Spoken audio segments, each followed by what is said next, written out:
ou bien ordinateur. Désolée pour ce petit retard parce que tout le monde est très occupé. Il y avait une toute petite confusion sur l'heure du départ de cet événement. Et c'est la raison pour laquelle on va tout de suite commencer. Cet événement aura lieu en deux langues. On va parler à la fois français et anglais, puisque nous sommes dans la Genève internationale et que le club suisse est ouvert à toutes ces langues qui sont utilisées. Donc je vais commencer par présenter les différents panélistes qui se trouvent autour de moi. Donc nous avons, je vais commencer par mon extrême gauche. Nous avons l'ambassadeur de Suisse auprès de l'Organisation mondiale du commerce, l'ambassadeur Didier Chambovey. Et puis, à côté de moi, représentant la CNUSED, nous avons Zhan, qui est directeur de l'investissement et entreprise donc, à la CNUSED. À ma droite, nous avons l'ambassadeur du Bénin, M. Eloi Laourou. Et à mon extrême droite, nous avons Felix Stähli, qui est cofondateur de Impact Hub. Donc nous allons tout de suite commencer. Comme vous le savez, aujourd'hui, nous allons parler des défis et des possibilités de l'investissement dans le monde. Et un grand événement va se tenir à Genève la semaine prochaine, du 22 au 26.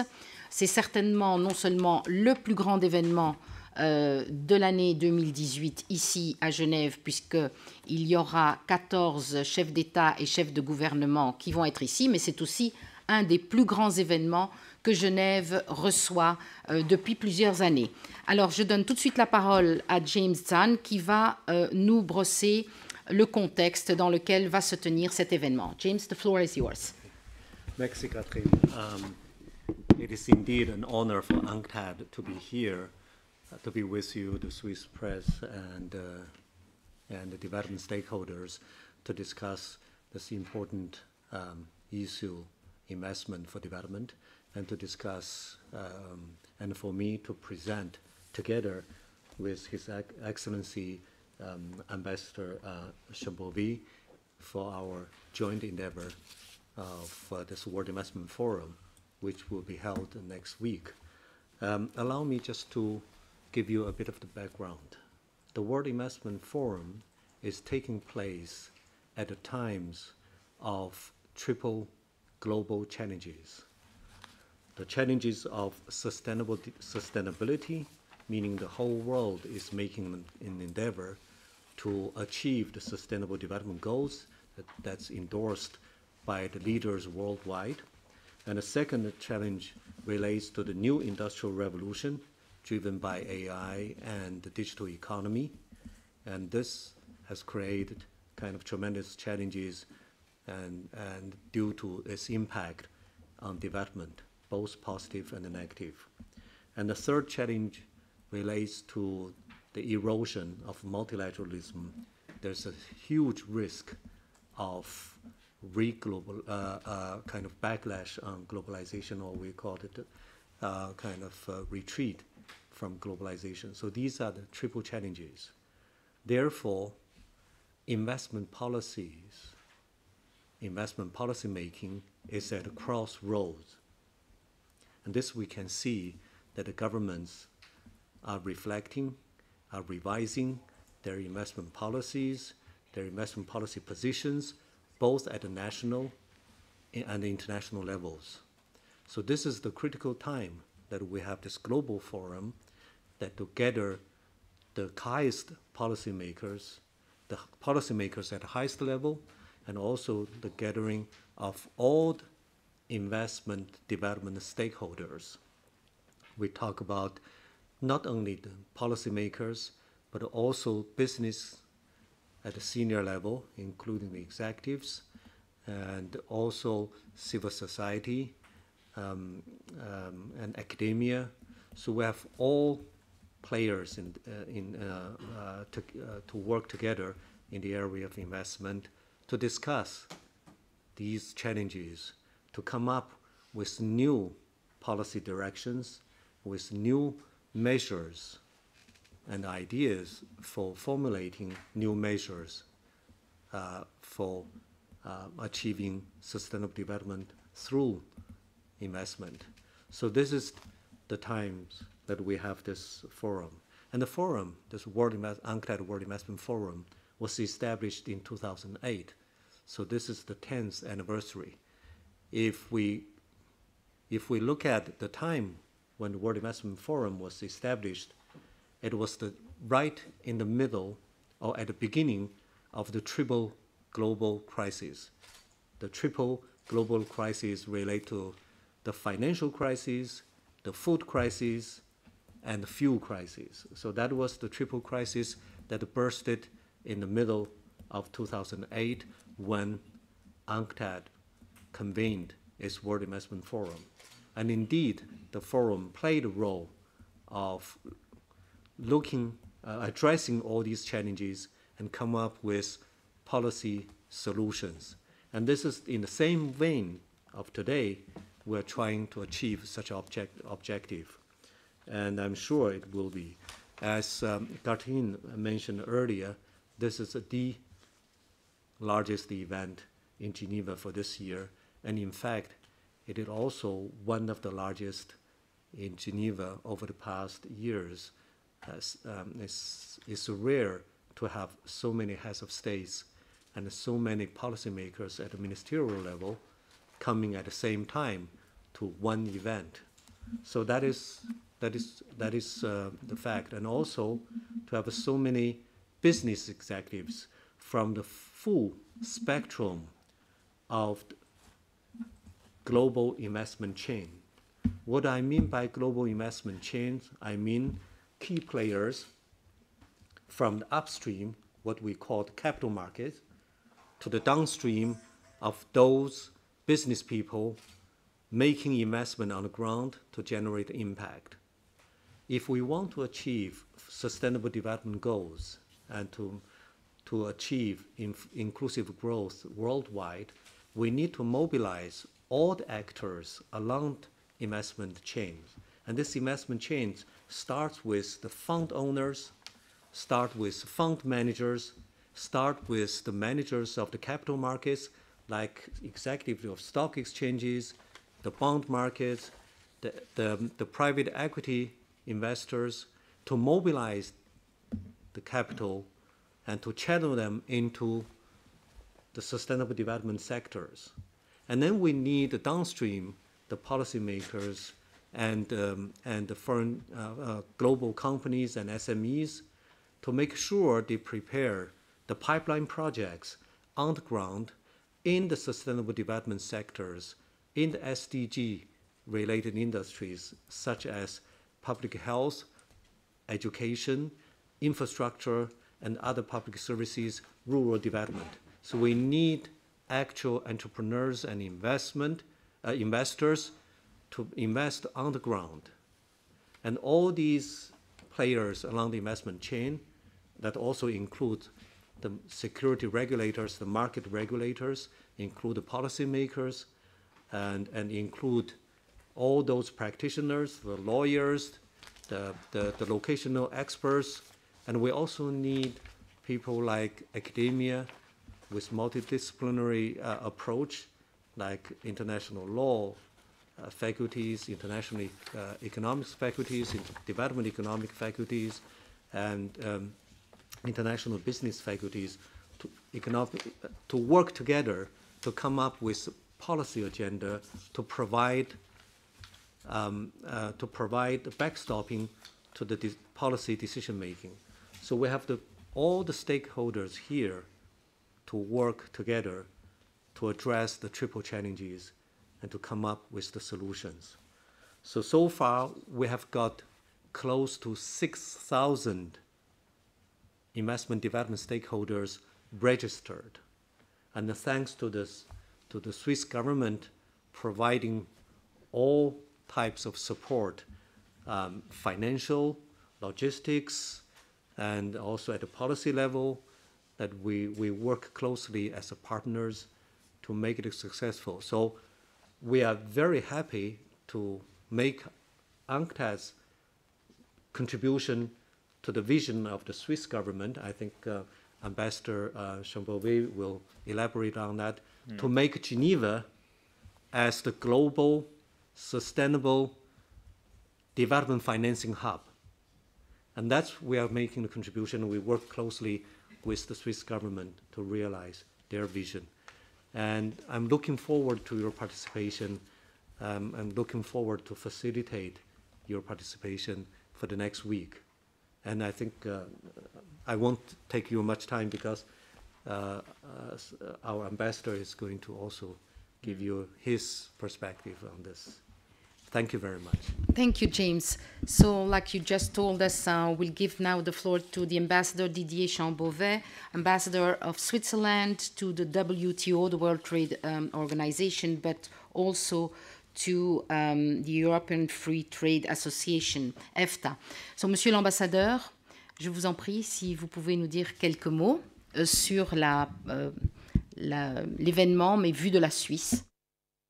Merci beaucoup, madame, et je voudrais exprimer toute ma gratitude au Club suisse de la presse pour nous offrir cette occasion de présenter un événement d'importance cruciale pour la Genève internationale, comme l'a souligné James Zhan. James, vous aviez planté le décor. Je crois que vous avez expliqué quels sont les enjeux de ce forum. Et j'ai bien aimé la manière dont vous avez cadré votre intervention en insistant sur le besoin de coopération au niveau international. L'investissement est un moteur du développement, mais l'investissement aujourd'hui se fait de plus en plus dans le contexte de chaîne de valeur ajoutée, c'est-à-dire dans le contexte d'une économie qui est globalisée. Et qui dit économie globalisée nécessite aussi dit aussi réponse globale aux défis qui sont posés par cette économie globalisée. Donc il est important que si nous avons un phénomène qui est de portée mondiale, tel que l'investissement, il est important aussi qu'il y ait des formes de coopération, des formes de réglementation qui soient de portée globale. Et le forum offre la possibilité de réunir des acteurs de toutes les régions, des pays en développement, des pays développés, ce qui est important, donc une représentativité géographique, mais aussi des acteurs du secteur privé et du secteur public. Et la coopération entre le secteur public et le secteur privé est tout à fait déterminante. Si l'on songe que l'investissement peut être un vecteur de développement économique, c'est que l'on mise surtout sur l'action du secteur privé pour permettre aux économies de croître, pour permettre aux économies de se développer. Mais le secteur privé n'opère évidemment pas dans le vide, il a besoin de conditions cadres, il a besoin d'être encadré, et c'est la raison pour laquelle les gouvernements ont aussi un rôle à jouer, et qu'il est important de favoriser ce dialogue entre le public et le privé, de manière à ce que les deux parties comprennent quelles sont les contraintes et les attentes qu'elles ont respectivement. Et le forum va nous offrir cette occasion. On parle d'investissement durable, ça c'est aussi un des objectifs importants du SECO et de la coopération au développement du SECO. Nous avons une série de projets qui visent à encourager le développement du secteur privé, mais aussi l'investissement durable. Et nous avons investi dans les pays partenaires pour qu'ils adoptent d'abord un cadre juridique plus clair et qu'ils mettent en place des infrastructures publiques de qualité. Ce que nous avons à l'esprit, c'est aussi le développement des petites et moyennes entreprises. L'action du SECO sur le terrain a contribué à créer des emplois et aussi à instaurer des conditions de travail décentes. Nous coopérons ici avec l'Organisation internationale du travail en ce qui concerne les conditions de travail décentes. Et nous essayons aussi de faciliter l'accès des entreprises au savoir-faire et aux investissements, notamment en renforçant leur capacité d'observer des normes internationales. C'est très important pour les entreprises de pouvoir, si elles veulent exporter leurs marchandises, de pouvoir produire des produits qui soient conformes aux normes internationales. Nous aidons aussi à améliorer le climat d'affaires dans les pays partenaires et à renforcer la compétitivité des entreprises des pays partenaires. Et puis, finalement, le SECO soutient des mesures qui visent une utilisation plus efficiente des ressources dans le secteur privé. Donc ça, c'est l'aspect du développement durable. Et nous aidons ainsi les économies à réduire leurs émissions de CO2 et à mieux les armer pour résister au changement climatique. Donc l'objectif, c'est l'objectif, si vous voulez, global, c'est de faire en sorte que la politique de promotion du secteur privé soit conforme aux objectifs de développement durable. Et nous sommes convaincus qu'il peut y avoir des synergies positives entre le développement du secteur privé et aussi les objectifs de développement durable. Je peux simplement, en guise d'illustration, vous donner quelques résultats de l'action du SECO sur le terrain. Nous avons fait une enquête sur l'impact que les projets du SECO ont eu entre 2012 et 2015. Et ces projets ont permis, dans les pays partenaires, de créer près d'un demi-million d'emplois, ce qui correspond à 19 milliards de dollars d'investissement. Cela a aussi permis de générer environ 2 milliards de kilowattheures d'électricité à partir d'énergies renouvelables. Donc, il y a un réel impact, un impact qui est mesurable, un impact que nous voulons aussi communiquer aujourd'hui. C'est la raison pour laquelle nous attachons beaucoup d'importance au forum que nous avons appuyé financièrement, comme l'a indiqué M. Zhan, forum qui sera ouvert par le président de la Confédération, M. Berset, qui se rendra lundi à Genève pour ce faire. Et comme vous le savez, il aura l'occasion aussi à cette occasion de s'entretenir avec d'autres chefs d'État qui seront présents. Voilà, j'entends me limiter à ces quelques propos et évidemment, je serai prêt à engager le débat avec les participants. Merci, Monsieur l'ambassadeur, pour cette perspective de la Confédération. Je me tourne maintenant vers son Excellence l'ambassadeur du Bénin, Eloi Laourou, qui est d'ailleurs coprésident du groupe de travail Commerce et Développement avec vous, Monsieur l'ambassadeur de Suisse, auprès de l'Organisation internationale de la francophonie. Alors, Monsieur l'ambassadeur, je vous laisse nous décrire une perspective, on va dire, plus africaine de l'Ouest. Quelles sont les attentes vis-à-vis de ce grand forum d'investissement qui va se tenir la semaine prochaine à Genève? Merci beaucoup, Madame Catherine Fiankan. Et merci au Club suisse de la presse et à la UNCTAD et à tous les autres partenaires qui ont facilité l'organisation de ce dialogue, de cette causerie, et également pour les préparatifs du Forum mondial de l'investissement édition 2018. Je voudrais vous saluer toutes et tous d'être avec nous ce matin et de dire que l'événement est très important à plusieurs égards. Très important parce que, comme l'a dit M. Zhan, et comme l'a dit également l'ambassadeur Chambovey, nous sommes dans un contexte de crise au niveau du multilatéralisme. Et il est important que nous fassions un sursaut pour nous remettre d'aplomb et démontrer qu'ensemble, on peut avancer, on peut construire, on peut promouvoir le développement durable. Et le thème, c'est l'investissement pour le développement durable. Et cela est important parce que les objectifs du développement durable traversent tous les pays et toutes les régions. Et là, je mentionnerai également, en termes d'importance, l'occasion qui est offerte à plusieurs acteurs de se retrouver au même endroit, à Genève, aux Nations Unies, et d'avoir des interactions utiles pour accompagner l'effort de promotion de l'investissement. Et l'investissement, là j'enchaînerai avec la question spécifique que vous avez posée, est très important dans la perspective des pays africains. Et le Bénin en est un.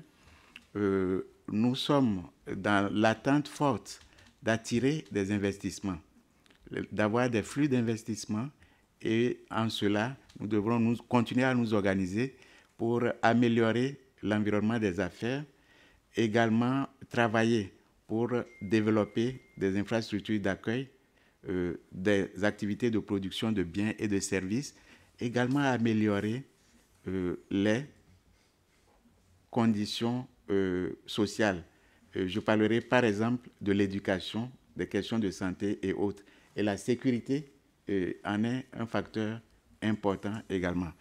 Donc, au niveau des pays africains, nous avons beaucoup de potentialités dans tous les secteurs d'activité et nous sommes dans cette attente d'accueillir, de promouvoir des investissements étrangers directs. Et la situation des pays au jour d'aujourd'hui est favorable. Si je prends le cas du Bénin, le gouvernement a mis en place le programme d'action du gouvernement pour une période de 5 ans, de 2016 à 2021. Et cela est décliné en 3 axes. Le premier axe, c'est la gouvernance et la promotion de la démocratie, des droits de l'homme et des libertés publiques.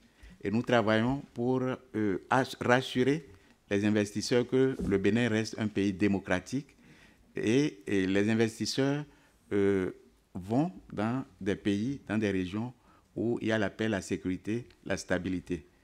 Donc nous travaillons sur cet axe. Nous avons l'axe 2 qui est appelé transformation structurelle de l'économie, avec le développement d'infrastructures de production, les questions de construction de routes, les questions d'aménagement de sites d'accueil d'investissement tels que le tourisme et également des infrastructures sociales dans le domaine de la santé et autres. Et nous avons un troisième secteur, un troisième pilier qui est l'amélioration des conditions de vie des populations. Et ce programme est évalué à 13,7 milliards d'euros avec une redistribution du coût entre le secteur privé et le secteur public. Le secteur privé prendrait la proportion de 60% et les 40% restants seraient affectés au secteur public. Mais nous promouvons le partenariat public-privé et c'est cela l'engagement, la vision de tous les pays africains aujourd'hui parce que le monde est un village planétaire et nous devrons continuer à travailler pour améliorer les conditions d'accueil des investissements. Et si je donne des chiffres, par exemple, pour illustrer nos propos, au Bénin, à l'horizon de l'année prochaine, nous serons à 6,1% de croissance du PIB, ce qui est important à souligner. Et en 2019, nous projetons de nous situer à la hauteur de 6,5%. Et au niveau mondial, aujourd'hui, nous sommes à environ 3,9% de croissance du PIB. Donc voilà les résultats que je tenais à partager avec vous pour dire que ce forum est important et il y aura une participation africaine comme d'autres régions du monde, l'Asie, l'Amérique latine, l'Afrique et bien sûr l'Europe et les Amériques. Voilà, Madame la journaliste, ce que je tenais à dire. Merci, Excellence, Monsieur l'ambassadeur du Bénin, pour ces précisions. Et je souligne le fait que vous êtes également ambassadeur auprès de l'Organisation mondiale du commerce et que dans ce cadre, vous êtes le président du programme de cadre intégré renforcé, justement, qui s'occupe des 49 pays les moins avancés. Donc, raison pour laquelle vous êtes particulièrement informé et habilité à parler justement de ce groupe de pays et des attentes de ces pays pour ce forum. Je me tourne maintenant vers Felix Stähli, qui est cofondateur de Impact Hub, une communauté de plus de 60 000 personnes, membres.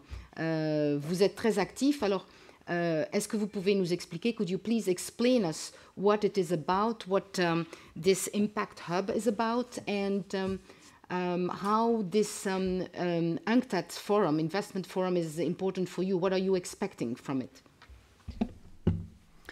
Thank you, Catherine, for the invitation. Also, thank you to the Press Club Swiss and to UNCTAD for giving us this opportunity to speak up and be part of this and contribute.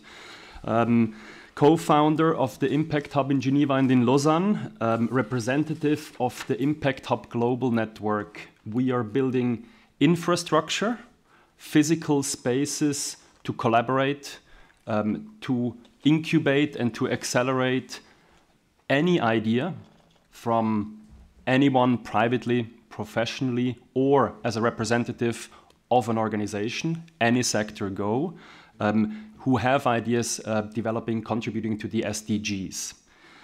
So I'm kind of representing private sector here. This is my stake. I'm representing foremost the Impact Hub network and all its 15,000 innovators, thought leaders, and entrepreneurs for the SDGs. But I think it goes way beyond. I'd like to contribute here, giving a voice to people like us here in the room from around the globe who build bottom-up solution, Fergal innovations, contributing towards the SDGs. Because often those are not visible yet, but I'm going to come back to that point. Let me give you a message of hope, first of all. We are 3 years into the SDGs. We have 12 more to go. Where are we at? Because afterwards, we're going to talk all about the challenges of this investment space for the SDGs.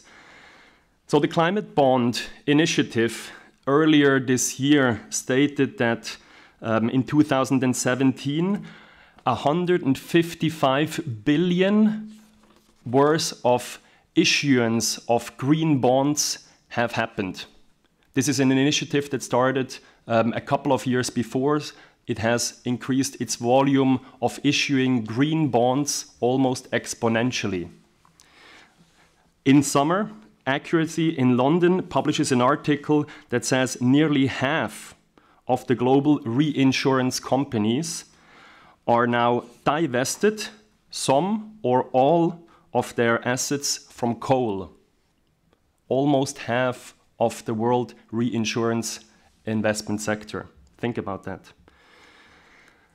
UNFCCC later on announces that the 6 sovereign wealth funds worth $3 trillion commit to the Paris Agreement with their investments. So these are very, very large movers and shapers of the new economy that this forum is about. And if we think that sustainable finance, impact investing, we can go more into the jargon. I have some descriptions for you if you're interested. This is still a minor sector. Stay tuned, because the growth of that sector is not gradual but exponential, and we're just getting started. What are the drivers of this sector to grow? Well, it's green growth, sustainable development, demand on sustainable products and financial services, innovations in the public services, opportunities to underserved markets. But I want to focus on one driver particularly, the SDGs themselves. The power of the SDGs, in my humble point of view, lays in its inclusiveness for anyone to be part of the solution or stay part of the problem on any level of our personal spheres of influence, being it as a private citizen, being it as a representative of an organization or as an entrepreneur. We all can contribute to that. This brings me back to that around the globe, what we are observing with the Impact Hub network is people taking action, meaningful action, measurable action towards building solutions for the SDGs. And I'm here with Impact Hub, bringing kind of the voice of these innovations, because as Impact Hub, we are not just a space to collaborate, we are incubators, accelerators in over 100 locations around the globe. And we are basically contributing to the discussion in the light of building infrastructure, building the pipeline, not the top-down one from the big movers and shapers that I mentioned before, who do such incredible work and needed work, but from the ones who actually build new solutions from the bottom up.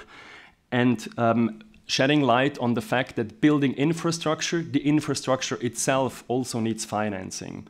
I'm talking about building pipeline, incubation, acceleration also needs funding. And I do have a couple of recommendations for the public sector and the philanthropic sector. Maybe let me close this with a little comparison. If the SDGs are bread and we want more bread, so the investors can choose to invest into the bread directly. But let's not forget that the impact is probably bigger if some of that investment also goes into the machinery to produce that bread. And incubators and accelerators are exactly one of these tools that build pipeline so that these ventures are being brought from idea to operations to scale of impact, ready for impact investing to be taken on then from there on. That's me. So, thank you, Felix. I think that James wanted to react to one of the interventions. Okay. Thank you very much, Gatine. Just to briefly on the introduction remarks by the four distinguished panelists. I think Ambassador Chambovey emphasized the importance of foreign investment and the importance in contributing to economic development, social advancement, and environmental protection. So I just want to give to supplement that to give you some numbers to see the needs of the financing. We did a calculation at the time when the Sustainable Development Goals were negotiated and formulated by member states to see how much is needed in terms of financing, because no financing, no investment, then no achievement of the goals. So that is as simple as that. So the needs for achieving the Sustainable Development Goals at global level, we need on average between 2015 to 2030, an annual average is between 5 to 7 trillion US dollars. And for developing countries alone, annually we need 3.9 trillion US dollars. And for the time being, if we calculate the annual kind of financing in developing countries, it's about 1.9 trillion, and then there's a gap. There's a gap of 2.5 trillion US dollars annually for developing countries. It's a huge amount of funding that we need to put in place. And having said that, we know that it is not possible to spend just public funds for financing. In particular, for developing countries, in Africa, for example, as alluded to by Ambassador Laourou. The thing is that there's a shortage of domestic savings. There has to be external financing. And that needs is also huge, and the foreign direct investment can play a key role. If you look at external financing to developing countries over the past years, foreign direct investment accounted for over 40% of the total external financial flows to developing countries. The rest will be the remittance, of repatriation of the remittance through the immigration, and a large part of it is not really financing for productive capacity building, but for household expenditures. And the third largest was the bank lendings, external bank lendings. And for that, we know there's a kind of implications for the debt of developing countries. And the fourth part is more of official development assistance. And that, the share of that has been decreasing significantly. So therefore, this is the composition of external financing. And in fact, foreign direct investment plays an important role. As Ambassador Chambovey already mentioned, for foreign direct investment, it's not just the capital. It brings in the technology, it brings the access to the market, it brings the tax contributions, it brings in employment, it helps the SMEs to get onto the global value chain so that countries can benefit from the global value chain. So this is the importance, and I fully agree with what the ambassador of Benin said. It is very important for Africa. But having said that, with such huge amount of investment gap, where's the money coming from? We have seen, in fact, we have done the calculation. The calculation is that if we look at global financial assets, all sorts of it's about 270 trillion US dollars to 300 trillion US dollars. There are different numbers, but this is kind of solid number to show there's lots of money. Liquidity is abundant, but are they getting into the Sustainable Development Goal sectors? Are they getting into the poverty alleviation? For the time being, it is not. If 5%, roughly 5% of such kind of financial flows that go into the SDG sectors, that will generate a tremendous impact on sustainable development and in achievement of sustainable development goals. So this is the situation. Let's talk about the foreign direct investment. We talk about multinational companies. They have a cash holding roughly about 6 to 7 trillion US dollars. The cash holdings alone, it has been at the highest level, among the highest levels of the over the past years.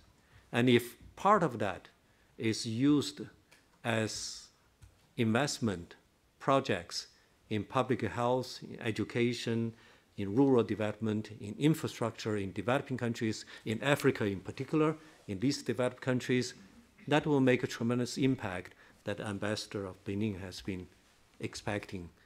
And we do see, as he said, Africa has a huge potential, and the investment climate has been improving tremendously. Opportunities are abundant, but we need bankable pipeline SDG projects for that, and that's missing. And that's why I'm really, I really appreciate Philippe's presentation. There is a movement, there is a goodwill from the impact investment, impact investor, and his network is really providing a kind of important platform. And we really need that platform to grow and grow significantly. They are already making a significant impact on that. So I would say this impact hub is playing a role, and we expect that through this forum to create more awareness, to mobilize the support for such a kind of initiative, because impact investment is a very good kind of way and a means for promoting sustainable development and to generate impact on the ground. Thank you.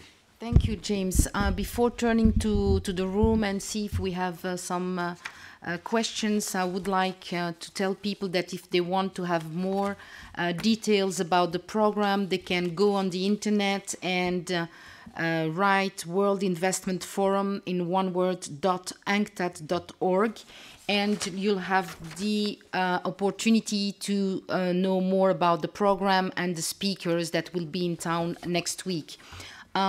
Is there any question? Yeah, please introduce yourself and let us know to whom the question is addressed. Yeah. Actually, just generally, I just wanted to, my name is Paulette Dupois-Debiès. I'm a journalist here in Geneva. I just wanted to know how concerned you are about this potential downturn that the stock markets have started reacting to, due to, in parts, the trade wars that have been accelerating in the last year. I mean, how concerned are you about the impact that this may have upon the investments being private investments into SDGs. So I'll give the floor to James Zhan from UNCTAD. Oh, yeah, please. Thank you very much for the question. We talk about the investment chain, so the capital market on the upstream and actual investment, like foreign direct investment or direct investment by SMEs and domestic investment is downstream. So the upstream chain relates to what you referred to a moment ago, stock markets and other types of financing for investment, financing for investment on the ground. For that, it is done, but this is, at the moment, we see this is more of economic cyclical factors playing in. Of course, also the investors are very much concerned about the policy uncertainties, about this policy stabilities, the overall business climate. That is true. It may affect, to a certain extent, of the financing of the direct investment on the ground, but it may not be that critical at this stage, this fluctuation. We need to look at how much financial assets is still there, and we need to look at the investment, the direct investment stock already on the ground in different countries that generate real development impact. So in that sense, the downturn can be a concern, but it's not so critical. At this stage, I'm talking from the development, sustainable development perspective. What is important is to mobilize the resources through different means for financing sustainable development goals. So what is critically important is to support those direct investment to the companies that are investing in developing countries, to those kind of impact investors like Felix, the Impact Investment Hub.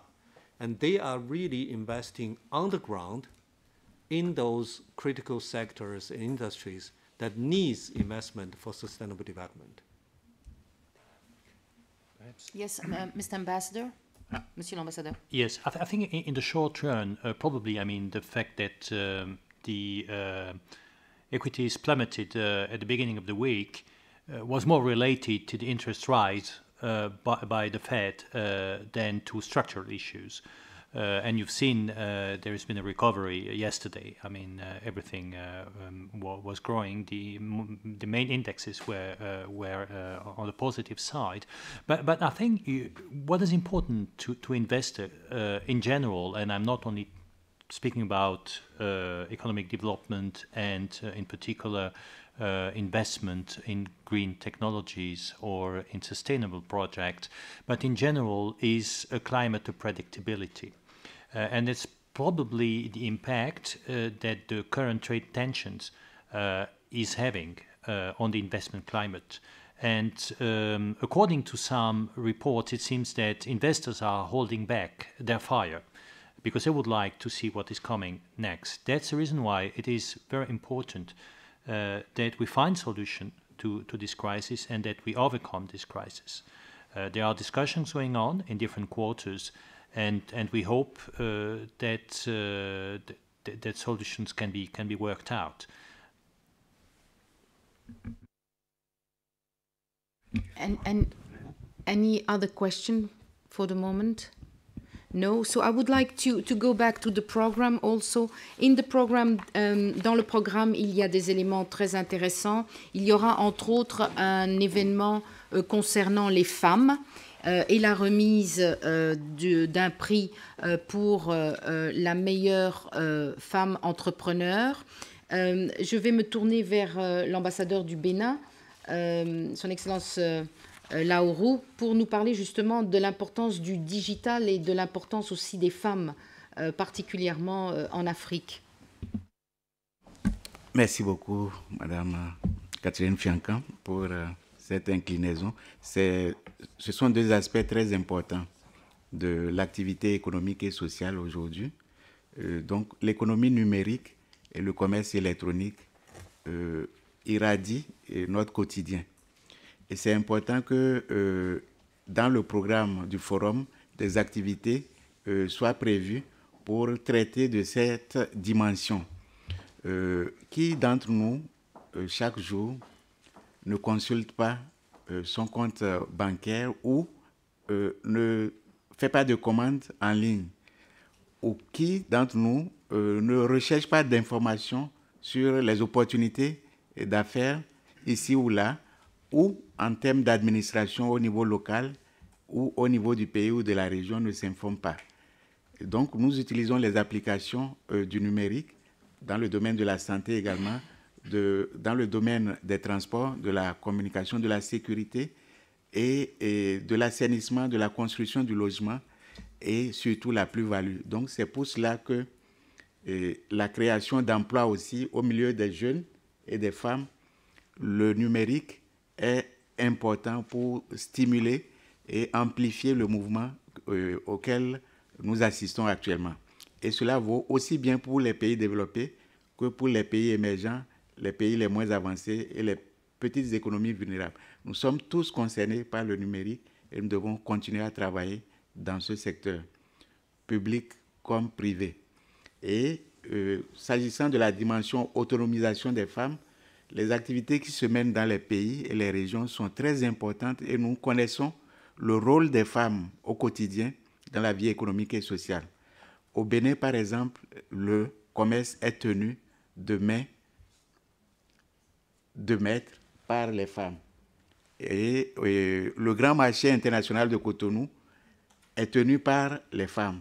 Donc nous devrons les accompagner dans leurs activités, dans leurs efforts et leur offrir des perspectives intéressantes parce que nous sommes tous concernés. Lorsque les femmes ont ces résultats, cela rejaillit sur nous, sur nos enfants et sur toute la société. Voilà ce que je voudrais dire. Merci beaucoup. Merci. Felix, you wanted to say also a few words to react about the different statements? Well, maybe just again, thank you that to Mr. Zhang that we are able to actually bring hands-on example of these growth stage SDG ventures from around the globe to this conference this week. We are looking forward to bring them directly into contact with you if you'd like to know where they're from. They're from all continents. We do this through an acceleration program built 2 years ago with UNDP here in Geneva called Accelerate 2030. And those are entrepreneurs that come from around the world here to Geneva to connect to the industry, to the financial sector, but also to the UN ecosystem present here. And now we start to do innovation tours in other critical spaces like in New York in order to actually really amplify the impact that they have already proven to have. And maybe just one comment on the current insecurity of the investments markets. One of the comments, one of the impact investing fields, like the private equity field, actually is if we talk sustainability investments, is one of the, we could say, a beneficiary of this instability, because if returns in the traditional investment sphere is not as high, capital deviates towards the impact investing fields. And that's what we are actually seeing this year. The challenge that this private equity impact investing field, however, faces is it's still in the build. There is a lack of alignment on impact measurement. There is a lot of goodwill, a lot of good practices, but everyone kind of like roses his own garden and tries to create his own pipeline, and that's not very efficient. That creates a lot of overhead costs, meaning money should be invested directly on the ground actually stays with overheads in the north and in the headquarters of these connecting institutions. So there is an alignment coming up, or will have to come up if it's going to be centralized or federated. We will see that. I'm happy to share more information on that afterwards. Another problem in the equity impact investing field is also a lack of visibility. on the portfolios, who invests what type of investments into which type of ventures. We talk about blended finance, a mix between equity, debt, grants. Everyone basically currently does however they think they think themselves how it's being done, but there is a lack of coordination and a huge information asymmetry among these different actors. But I would more see this as a current challenge than as an end to this whole field, because it's still in the build. Thank you. Thank you, Felix. So I turn again to James Zhan of UNCTAD in order to have also his views on the challenges that will be and what kind of events that are organized during that specific program next week in order for the countries to find solutions and to brainstorm together to maybe find solution to fill that $2.5 trillion for developing countries in order to be able to have access to sustainable development. Okay. Thank you, Klvin. First, I would say that this UNCTAD World Investment Forum is a partnership kind of endeavor. If you look at the program at the back, we have lined up over 60 international organizations and private sector organizations that not only that we have the support from the Swiss federal government, canton government, Geneva government. We are really grateful for that. And also international organizations like World Economic Forum, like World Federation of Stock Exchanges, like ISO, and many other UN international agencies. We call UN agencies and specialized international agencies like FAO, ITU, IOM. There are many of them, World Bank, WTO, WHO, ILO. You can see there are so many of them. So the reason we line up with them is that many of them are specialized in one of the issue areas related to sustainable development. And then lining up with them, and for almost all events, we partner with them, co-organized with them. So we get expertise and the key players in that aspect on board. And overall, we know that investment is a cross-cutting issue. It cuts across various dimensions of development, various sectors of investment, of development. That's why we line up with them. So it's worth coming. And then private sector, International Chamber of Commerce that represents millions of large and small firms all over the world. So they are also part of that. Themes-wise, we have over 60 events with different themes. But overall, we want to tackle the triple challenges, mega challenges, as I mentioned. Financing and investing in sustainable development, that's one. To formulate new policies, investment and investment-related policies to address the challenges of new industrial revolution, the industrial transformation for both developing countries in light of the new industrial revolution and digitalization of the global economy, and also to discuss thorny issues related to multilateralism, the multilateral collaboration, and international and globalization related issues such as national security on the one hand and the protectionism on the other. So we need to address all these challenging issues to come up with policy solutions, and that's what we're doing. The major concerns we have at this particular moment is that global direct investment, international direct investment, has been at a very low level. It's at a historically low level if we look at it into the last 20 years of perspective. And global FDI of foreign direct investment is at the lowest level. If you look at our most recent investment policy trends monitor we issued on Monday this week, global FDI declined by 31%. And this is on top of the 23% of decline in 2017. We are really at a critical moment.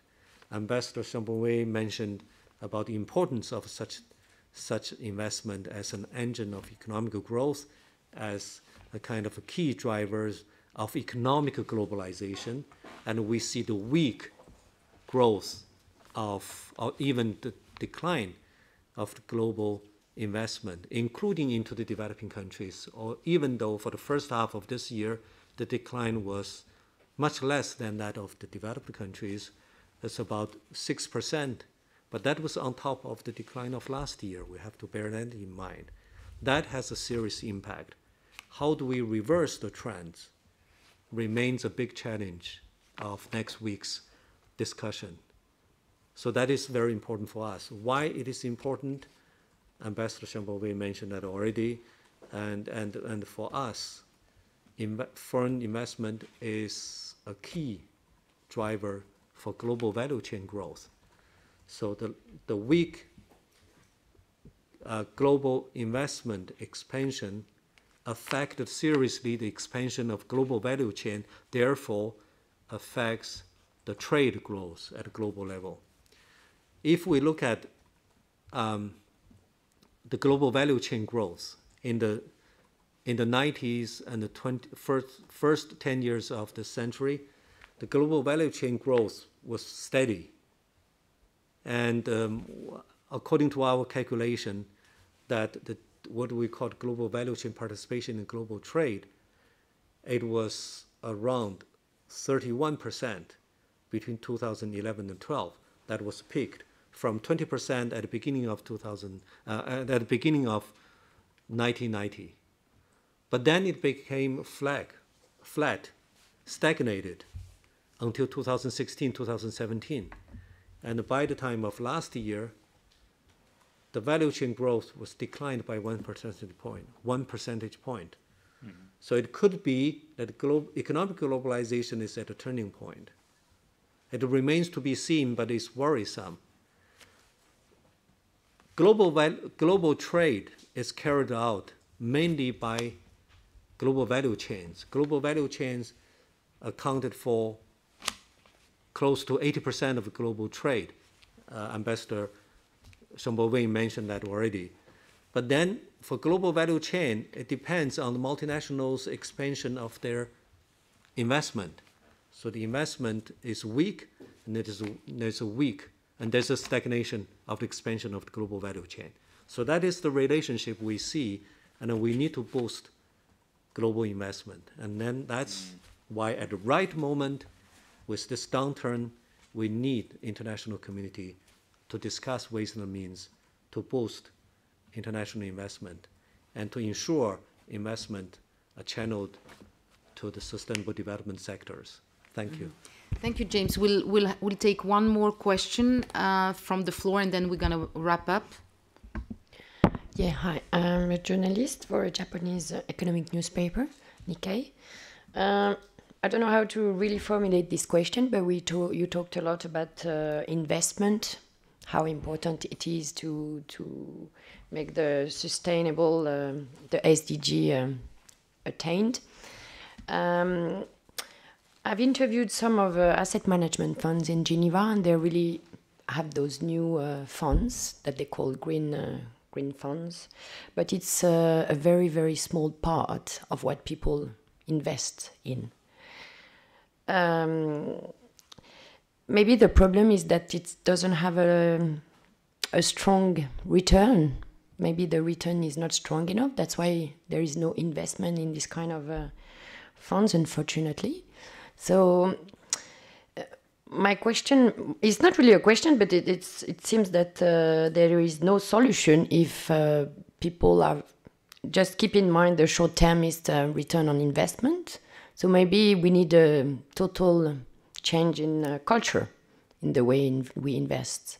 So what would be the solution maybe to make sure that big investors invest in green funds, for example?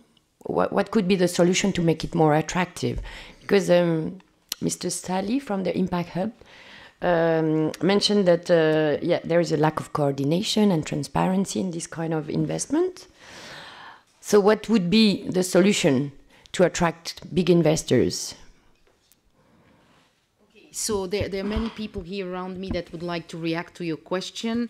I mean, I first give the floor to Felix Stähli from Impact Hub. Last. The last, okay. So Zhan from UNCTAD is going to be the first then.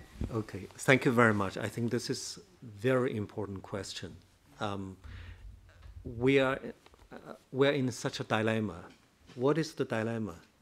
The dilemma is that on the one hand, we need to attract investment into the Sustainable Development Goal sectors.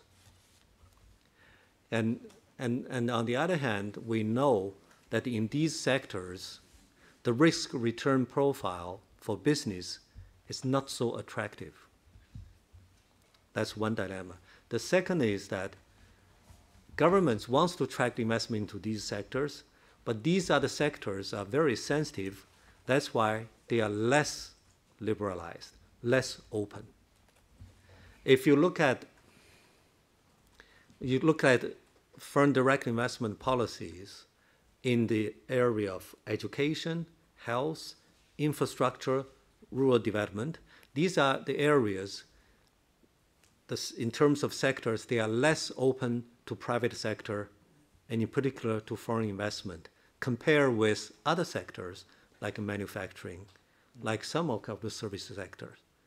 But there's a reason we can understand why government are hesitating, because they want to because these are public services sector.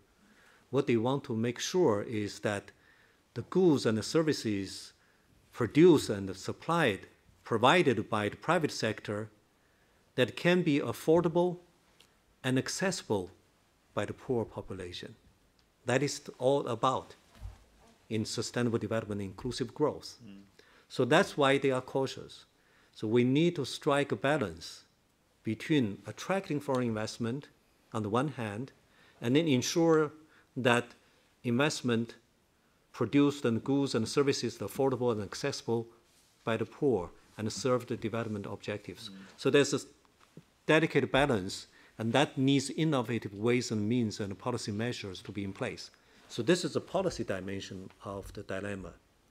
The second dilemma is the dilemma, on the one hand, we have the goodwill of private sectors led by the impact investors, like what Philip's network is doing, and like those people you are talking about would like to invest in sustainable development sectors. On the other hand, there's a lack of pipeline bankable projects for them to get in.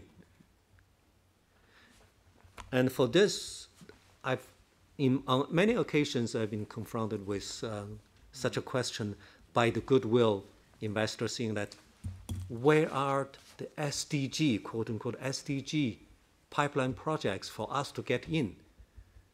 It is it has to contribute to sustainable development on one hand. It has to also to be businesses sustainable. That's exactly what you said earlier. That's the question. The solution you ask for that is that we need to build capacity for developing countries, for Africa, to work in partnership with outward investment promotion agencies in developed countries, in advanced developing countries, to build their capacity in preparing pipeline SDG projects. So that's why in our World Investment Report 2014, we advocated a kind of initiative of transforming thousands of investment promotion agencies in developing countries at the national and subnational levels into Sustainable Development Goal pipeline project development agencies. It's a totally different concept, because in the past, and even up to now, many investment promotion agencies simply just promote investment, saying that come in, we have locational advantages, we have good policies. But investors want to be specific. If they want to be like Felix investors, they want to say, where's the project for us to really put our money in and to generate the impact. That is one policy measures we try to advocate. And in fact, we have our investment promotion sections in UNCTAD now hand in hand working with investment promotion agencies in the countries to build such a capacity. We're in partnership with World Bank, with other development agencies, and we even come up with the kind of manual for preparing pipeline SDG projects. So that's one dimension. Second is that incentives. We know many countries, including in Africa, I think Ambassador Laourou knows much better than I do, they all have investment incentives for foreign investors. But traditionally, these incentives are given to investors, whoever comes in. So it's called location bound of incentives. If you come, we give you. If you come to my region, we give you. If you, and then that triggered kind of incentive competition. And we know for investors, incentives is icing on the cake. But we do think we can reorientate countries' incentive schemes to link it to their firms' contributions to sustainable development goals. So there's reorientation, and then we make the investment linked to contribution rather than to just location. And then we track the investment into the SDG sectors. There are many other things, like you said, some firms, we need to educate the fund managers, and we need to advocate the policy incentives, and then to talk to in dialogue with market security regulators. They are coming. Many of them are coming. We need to talk to the regulators that build this kind of international financial regulations to ensure that there's fiduciary responsibilities are linked to longer-term investment rather than just short-term investment gains. So we reorientate the rules, reorientate the incentives for the capital market so that the investors, the fund managers have a better hand to finance longer-term investment. There are many policy measures I can explain to you. What we came up with is 6 packs of transformative actions in the financial and investment world to move towards sustainable development goals. Ambassador Didier Chambovey, vous souhaiteriez intervenir? Yes, perhaps just in addition to what James said. I mean, basically, your explanation are covering the entire problematic, I would say. It seems that there is an oversubscription for green bonds, and this is a bit paradoxical. So there should be some supply as well. And you mentioned that we have to train the fund managers, etc. This is something important, just to structure those products, and in particular to build trust with the investors, because the investor would like to be sure that their money is really funneled to those projects, which are sustainable project. And it's important that they agree on common criteria. And what is the positive news? The good news is that investors are getting together to agree on some common principles. James, or perhaps Mr. Stähli, you can say something about this, because this is something that is extremely important to respond to this demand and to create trust. And in this connection, I would like to say that there are a number of institutions that are already active. You mentioned the World Bank, and I can say that this training of regulators and also of bankers is very dear to Switzerland, and SECO, which is the development agency in the Swiss administration dealing with the promotion of the private sector in developing countries, together with IFC, has set up such a program. In particular, and I would like to mention an example, there is the largest worldwide green fund is Amundi, Emerging Green One. It has a capital, I think, of 1.4 billion US dollar. It's working in emerging market. And among the investors, you have, of course, the International Financial Corporation. You also have the EBRD. And also, what is interesting, some private investors, important private investors, as well as pension funds. And in the context of the activities of this green fund, we are providing this technical assistance to create this category of investment of bonds, of green bonds, for emerging countries. This is something that is important. I think it's an example, but clearly it's not enough, as you said, James, and we certainly have to beef up capacities here. But perhaps, Mr. Stähli, you can tell something about this mismatch between the oversubscription of green bonds on the one hand and perhaps the missing supply. I mean, or how can we fill the gap?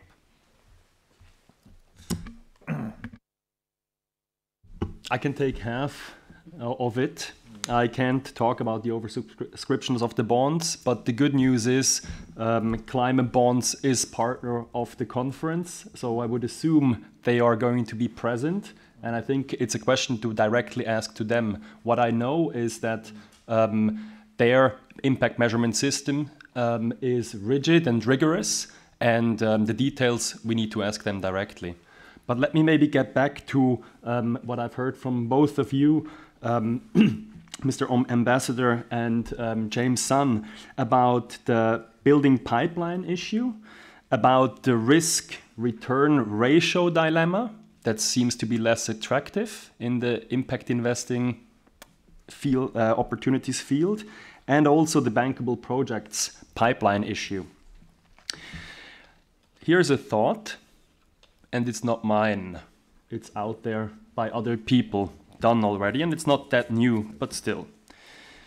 SDG 17, new collaborations. We know maybe the public sector as the sector that provides the ground for private actors then actually to do their businesses. This is maybe something that has happened over the past decades and centuries. I believe, and this thought believes, that this role can actually increase, especially on the question of de-risking some of these early stage SDG ventures, because they're taking a little bit longer time to get off the ground at the beginning, because you're not just aspiring for financial return, but also for impact return, and you need to measure that, and that's complicated.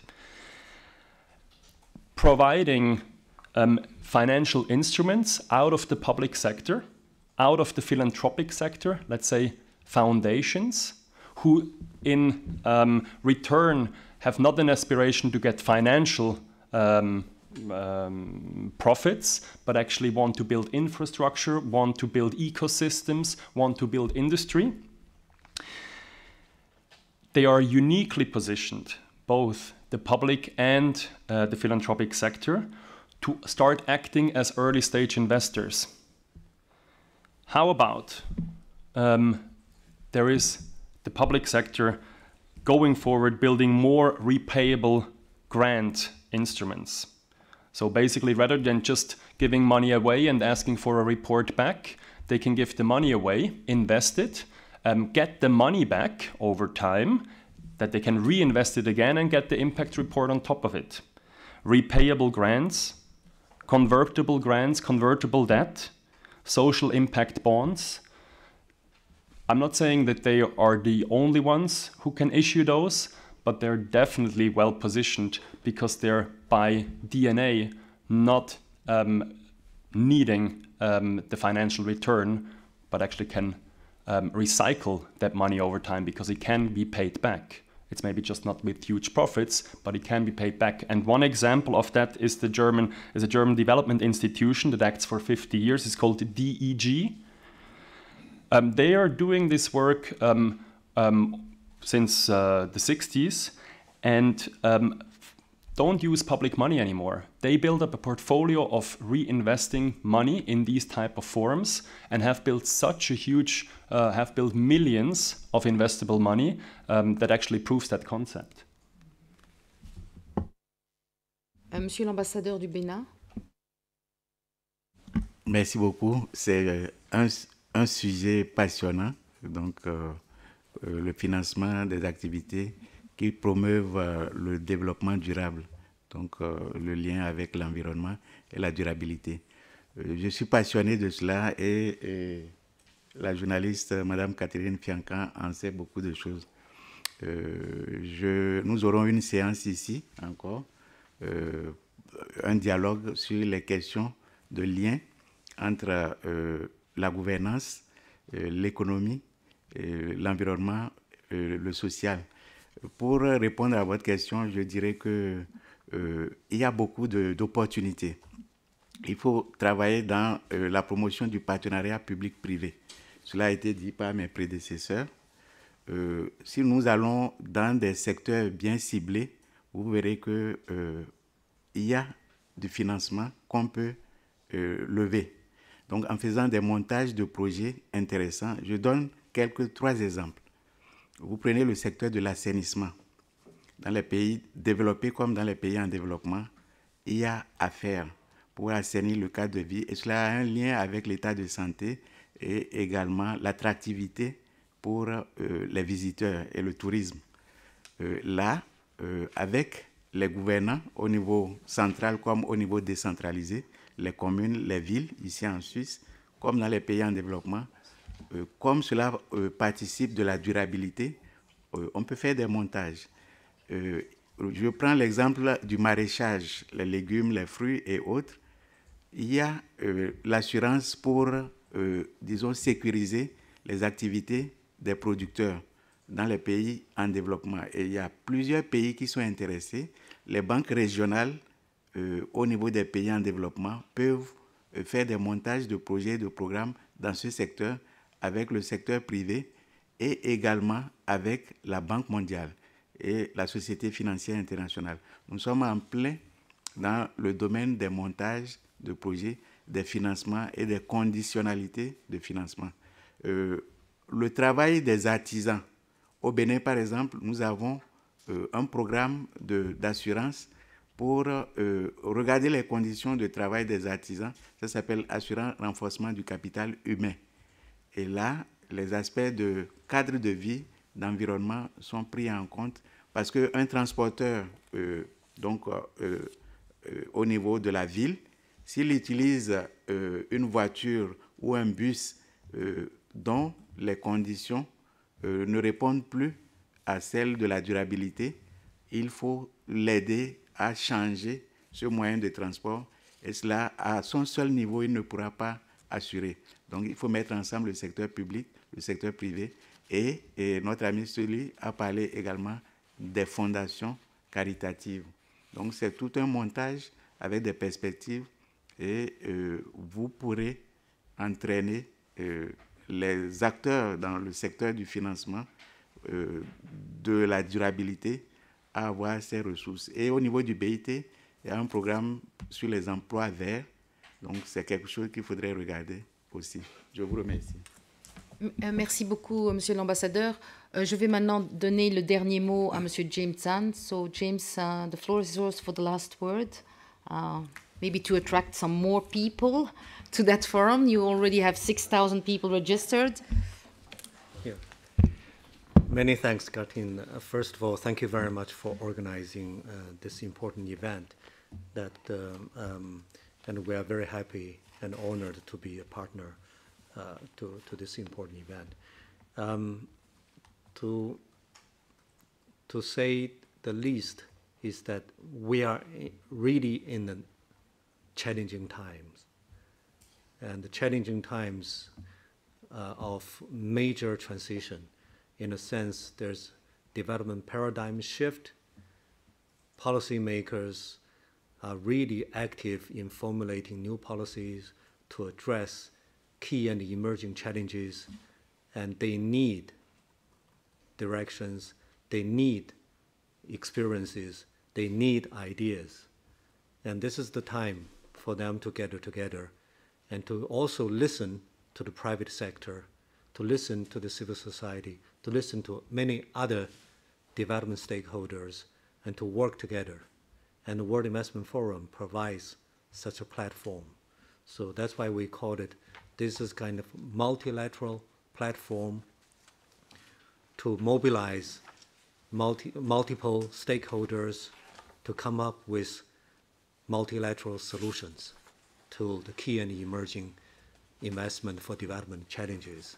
So that is what we are going to do for the next week, and also follow up beyond the next week of all the good ideas and good initiatives to carry it through to contribute to sustainable development goals.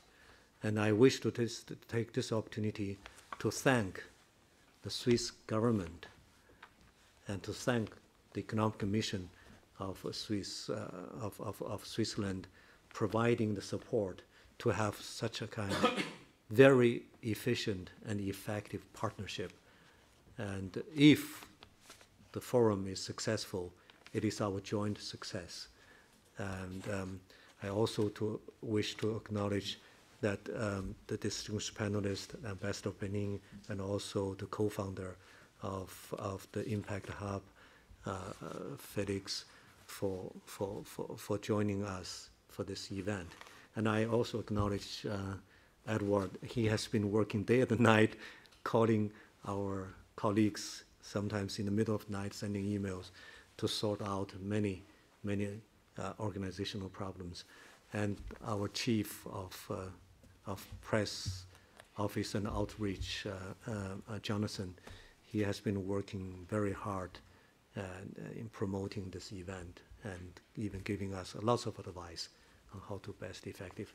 And my colleague, Christian Stepanek, she's available for you in case you have any questions or any requests, and she's always here. She's our division's partnership manager.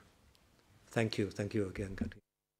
Thank you, James. Merci beaucoup à tous les panélistes d'être venus aujourd'hui pour présenter ce forum qui se tiendra ici à Genève, au Palais des Nations Unies. J'aimerais aussi saisir cette opportunité pour dire qu'aujourd'hui, le Club suisse de la presse a une pensée particulière pour Roland Ray, qui est un éditeur genevois qui a publié, qui a créé des dizaines de titres ici à Genève et qui a également créé le Festival du film. Roland est décédé la semaine dernière et il est enterré aujourd'hui, donc nous avons une pensée particulière pour lui et sa famille. Merci à tous de nous avoir suivis en direct sur le stream ou bien dans la salle. Bonne journée.